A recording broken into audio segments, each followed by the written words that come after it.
Now at 10, some Joplin residents look to bring Yuletide cheer to seniors in the area. Plus, why you might want to think twice before giving a pet as a Christmas gift. And Mercy Park gets in the holiday spirit by dressing up its trees in holiday fashion.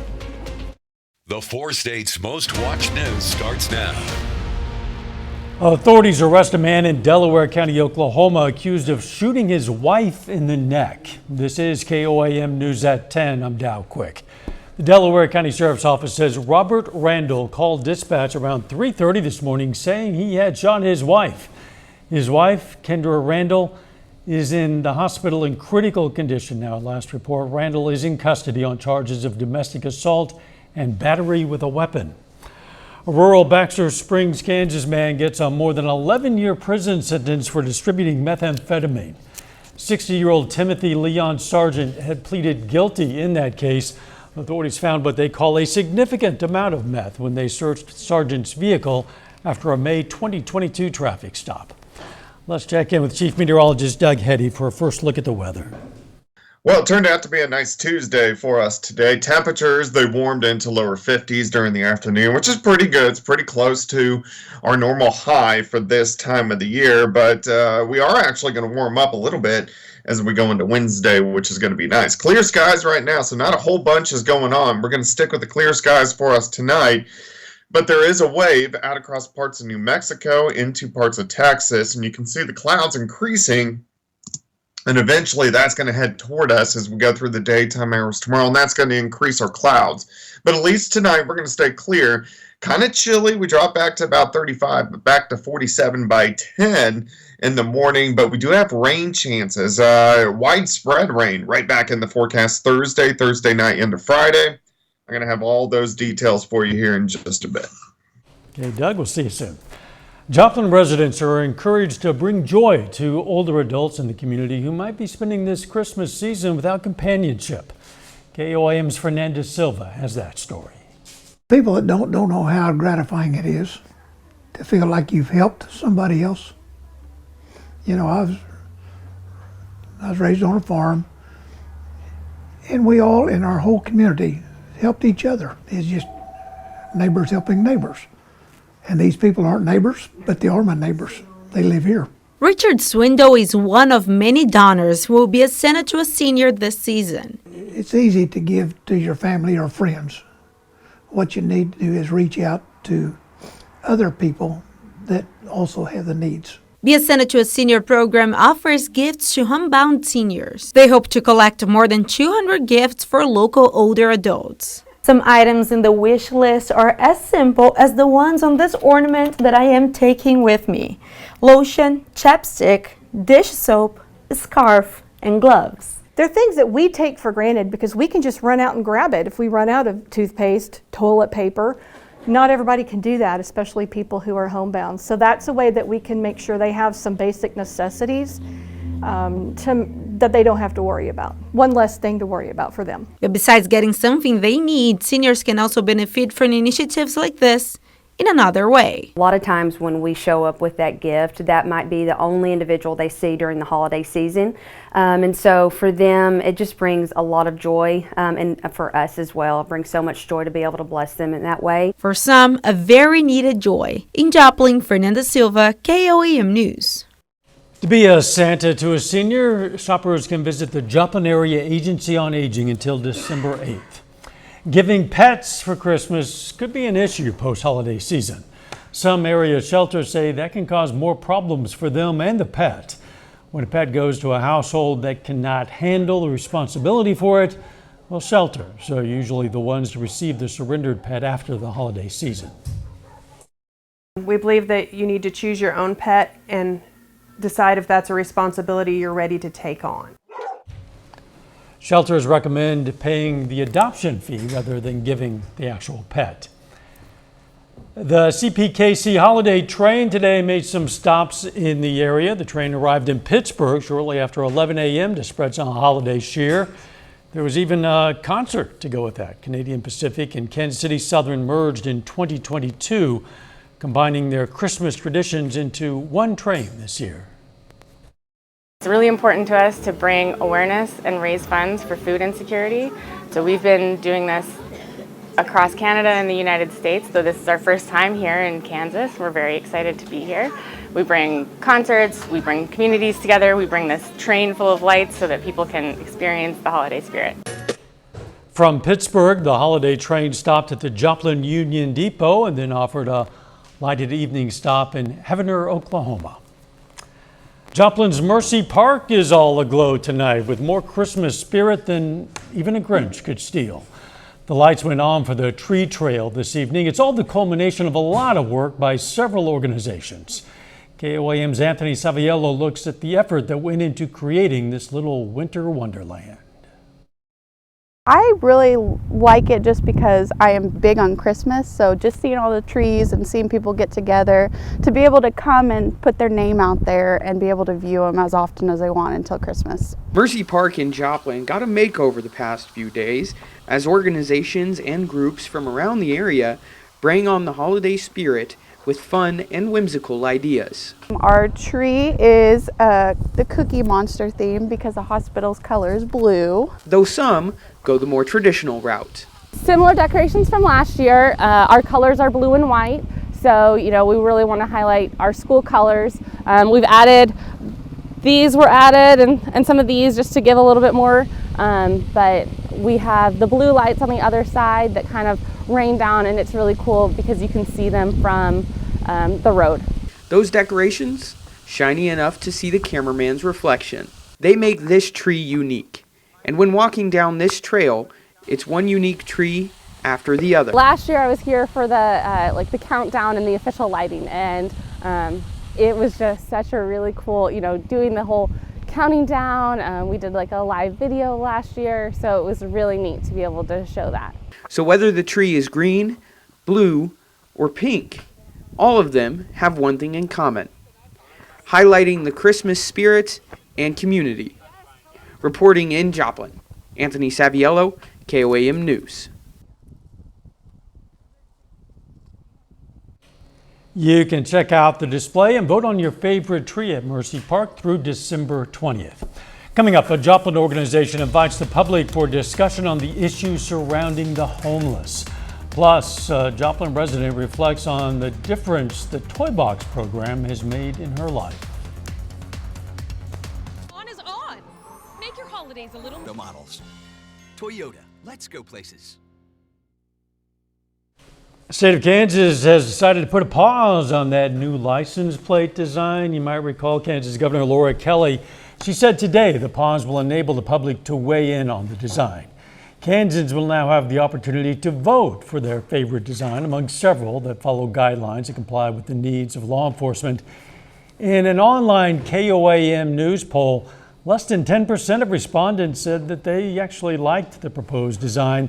That poll is still open. You can give your opinion at KOAMnewsnow.com.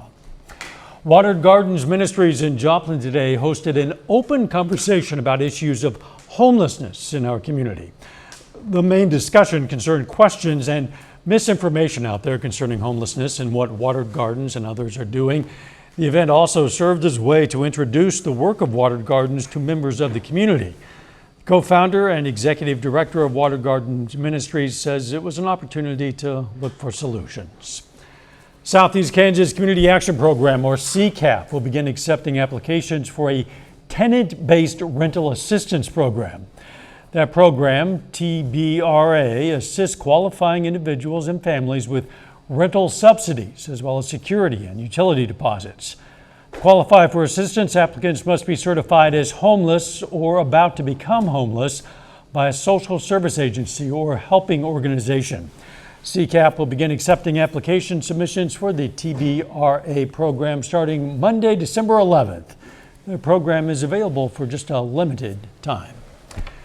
KOAM's annual Toy Box campaign is underway. It's where you donate a toy or make a financial donation to pay for one to benefit local children in need for Christmas.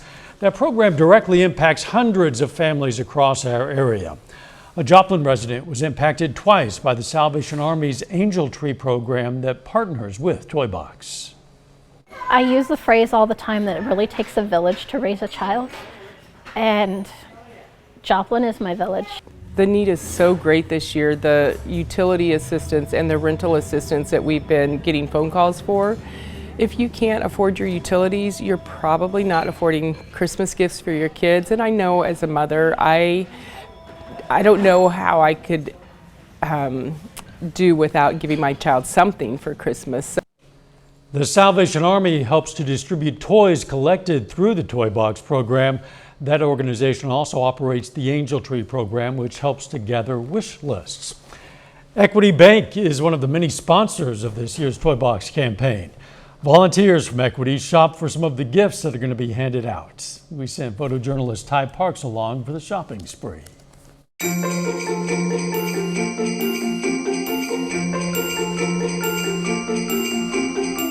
know, it's really neat to get to shop for kids and for them to have Christmas gifts, especially if they may not have Christmas gifts otherwise. It was kind of unique in going through the aisles and trying to figure out, you know, each age group, boy, girl, and pick out things that you think that kids might like or enjoy, something that they would be really excited to open on Christmas Day and have that Christmas, you know, spirit or cheer that some kids may not get otherwise if we weren't out here and the station wasn't working to try to provide that for them. Like, Christmas has always, to me, been about giving. You know, you want to give and you want people to feel loved and just feel the love of Christmas. I know it's a special time where families get together and friends get together and they celebrate just each other. And so I think it's very exciting that kids that may not otherwise get the opportunity would really have that opportunity this year. And so that's very exciting to me. We really support the communities that we are in and the markets we're in. And so we want to make sure that we're helping those markets and helping those communities and giving back in every way that we can, whether that's financially or through our time and energy, our expertise, service. And so this is one of those areas where we really feel like we can make a difference. And with it being a special time of year, we really get excited about it. What fun. Volunteers from Equity Bank also helped answer phones for our Toy Box Tuesday telethon earlier today. Our thanks to them and to everyone who gave. Doug's forecast is next, and a little bit later, a Parsons High School goes green and goes vertical with its farming techniques. Roads can lead to beautiful destinations. Sticklin & Sticklin is the firm for you. Sticklin & Sticklin, it's a slam dunk.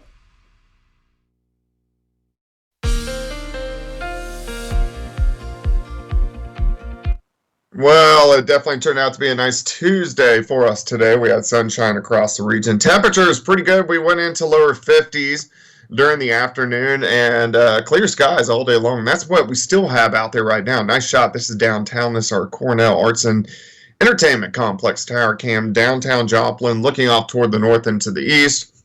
And we are going to continue to see those clear skies as we go through the rest of the overnight hours. In fact, into the morning, 44 by 11, 37 by 7.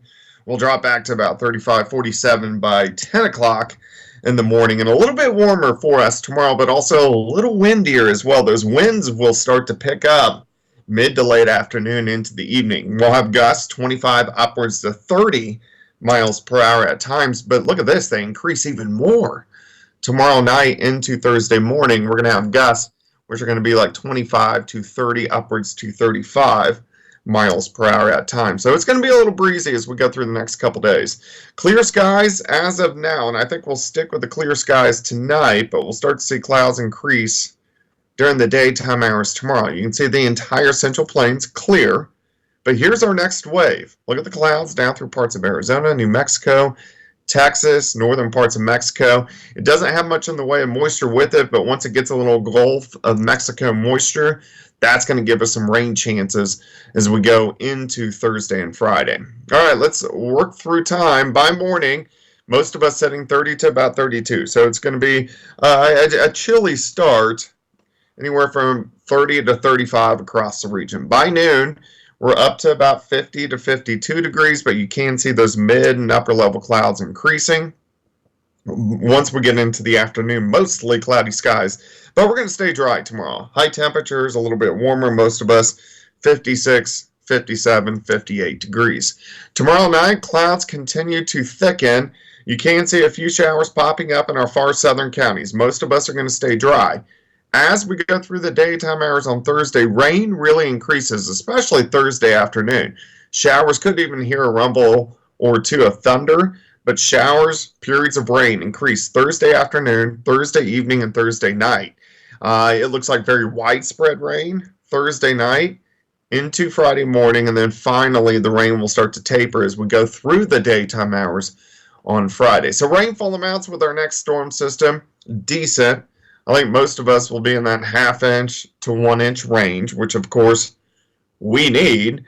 We did get some decent rainfall amounts this past weekend with the rain snow event, but we can use a little bit more rain as well.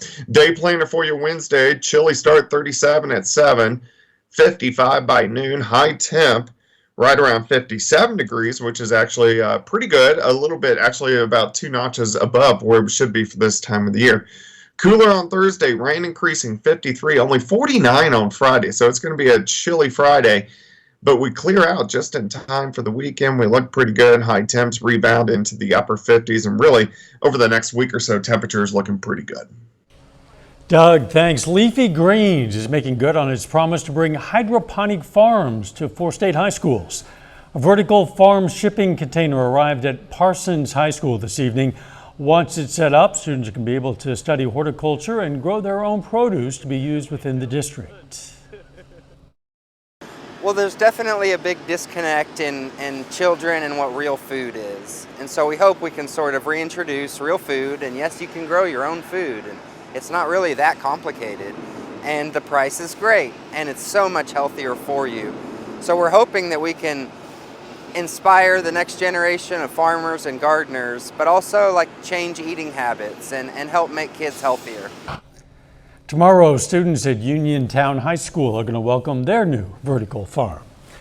Stella had a busy night of high school basketball across the 4 states. Carl Junction girls basketball faces Parkview. John Dales has highlights from that game and more up next. Kansas Crossing Casino brings you country legend Lori Morgan on her enchanted.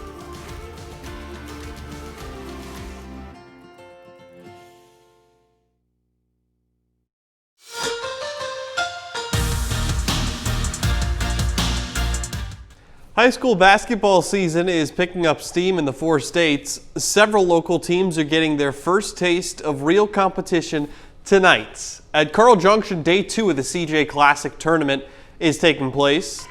And our first game of the night features McDonald County and Nevada. In the first quarter of this one, Carly Cooper seals off her defender, finishes a tough layup nicely. Lady Mustangs jump out to an early 8-3 lead. Nevada responds though. Pitt State commit Clara Swearingen nails the three-pointer. That brings them within 4. She finished the night with 22 points. Her younger sister, Lucy Swearingen, she's just a freshman, but gets in on the action, hits a 3. In the second quarter, that cuts the lead down to 2. We go ahead to the third now. Carly Martin spins into the lane. She gets fouled and scores. After completing the three-point play, the Lady Mustang lead stretched to 12. And in the fourth, Mack County pulling away. That's Caitlin Townsend connecting on the deep ball. Mustangs pick up their second win of the season, 63-35, the final score. Second game of the night, Parkview taking on Carl Junction. The Lady Bulldogs came from behind to beat Neosho last night. They'd have to play from behind again tonight. Tara Maston with the jumper for the Vikings. Kylie Scott responds with a fall away on the other end, but Maston again for Parkview. This time, that one's for 3. And the Vikings lead 14-6. They'd lead by 7 at halftime. In the third quarter now, here come the Bulldogs. On the breakaway, Deshae Berge can't finish. Neither can Scott. But Madison Hembry converts the third chance shot, part of a 12-0 CJ scoring run to begin the third quarter. Berge in the fourth quarter, off the glass and in from 3. Lady Bulldogs turn it on in the second half. Another comeback win for them. Final score 37-32. Over to the Seneca tournament now. The Indians won their first game last night over Southwest, but tonight they fall 50-32 against Buffalo. Final score in that one one more game remaining for Seneca in this 4-team tournament. They play Aurora on Thursday night. And that is a very, very dangerous Aurora team, because how about this final score? 81-10. That's not a typo. That's a 71-point margin of victory for the Lady Hounds over Southwest. Aurora is now 3-0 and has scored 70-plus points in each of those 3 games. Now over to boys high school basketball. A couple of our local schools open the 23-24 season against each other as Joplin faces McDonald County. And the Eagles get the win in that one, 70-45 over the Mustangs.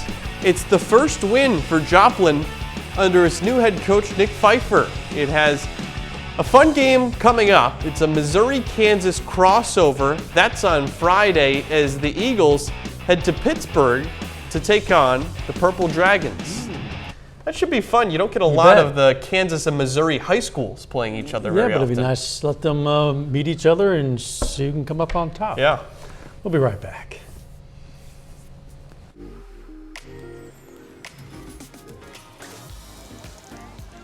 Hobbs, a 4-state hero. All right, looks like a pretty good Wednesday for us today. We are going to see a lot of clouds increasing during the afternoon hours, but we'll start the day with sunshine, mostly cloudy by evening. Temperatures great, high temp at 57. 45 Wednesday night, only 53 on Thursday. Clouds thicken up, rain increases, especially late Thursday night, and into Friday. Those temps not too bad, particularly for the weekend. Final sports note. Yeah, we are getting into full swing now for basketball season, kind of in that first full week. Try not to have too many overreactions at this point in the year. Teams are still kind of figuring out who they are. And I was just thinking back to with football season, we have our last 2 teams left, Seneca and Lamar. They each play for a state title this weekend. Thinking back to week 1 and then thinking back to where we are now, yeah, a lot of things can change in the course of a season. A lot of learning goes on in the course of a season for sure. We want to thank all of you who participated in our KOAM Toy Box Tuesday telethon today at noon and 5 and 6 and 9. If you didn't get to participate today, don't worry, we're going to have another one next Tuesday. Thanks for joining us. Morning show starts at 5 a.m. Let's make it a great tomorrow.